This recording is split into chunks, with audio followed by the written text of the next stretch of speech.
మీరు రమేష్ అని పేరు పెట్టుకున్నారా? రమేష్ అని పేరు పెట్టుకున్నవారు మీ యొక్క జాతకం గురించి మీరు తెలుసుకోవాలనుకుంటే, మీరు ఇంట్లో కూర్చొని చార్ట్ వేసుకొని, మీకున్న అంశాలు ఏవి ప్రతికూలంగా ఉన్నాయి, ఏవి వ్యతిరేకంగా ఉన్నాయనేది మీరు ఇంట్లో కూర్చొనే తెలుసుకోవచ్చు.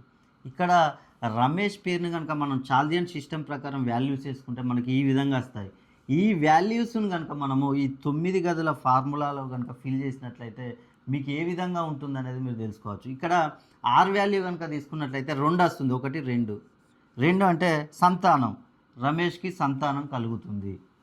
ఇక్కడ ఏ వాల్యూ తీసుకుంటే 1. 1 అంటే వివాహం. రమేష్‌కు వివాహం జరుగుతుంది. ఎం అంటే 4. 1, 2, 3, 4. 4 అంటే ఇక్కడ రుణ బాధలు. రుణ బాధలు అనేటివి రమేష్‌కు తక్కువగా ఉండే అవకాశం. ఇక్కడ ఈ అంటే 5. 5 అంటే సొంత గృహం. సొంత ఇల్లు రమేష్ కట్టుకుంటాడు.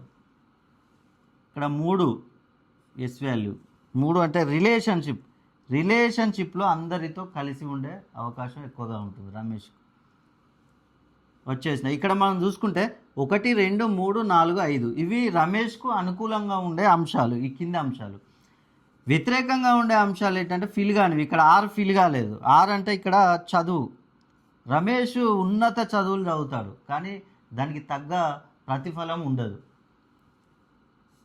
7 వ్యాపారం. రమేష్ అనేక రకాల వ్యాపారాలు చేస్తూ ఉంటాడు, కానీ దానికి ఆ వ్యాపారంలో అభివృద్ధి అనేది ఉండదు, చాలా నష్టాలు ఉంటాయి. 8 అనారోగ్యం. ఆరోగ్య సమస్యలు ఎక్కువగా వచ్చే అవకాశం ఉంది రమేష్కి.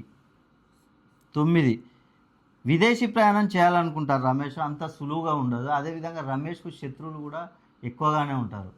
మీరు రమేష్ పేరు పెట్టుకుంటే మీకు ఈ అంశాలు ఈ విధంగా ఉంటాయి. రమేష్ పేరు పెట్టుకొని మీకు ఈ అంశాలు ఉన్నట్లయితే ఓన్లీ మీరు పేరుని బట్టే కాకుండా మీ యొక్క డేట్ ఆఫ్ బర్త్ను కూడా ఈ పేరుకు మెర్జ్ చేసుకొని చూసుకున్నట్లయితే మీకు ఎలాంటి అంశాలు ఉన్నాయనేది తెలుసుకోవచ్చు. రమేష్ పేరున్న వారికి వారి యొక్క డేట్ ఆఫ్ బర్త్ను బట్టి మనం తెలుసుకునే అంశాలు ఉంటాయి. కాబట్టి మీరు రమేష్ అని పేరు పెట్టుకొని మీకేమైనా సమస్యలు ఉన్నట్లయితే ఒక్కసారి మీ పేరులో సంఖ్యాబలాన్ని పెంచుకోండి.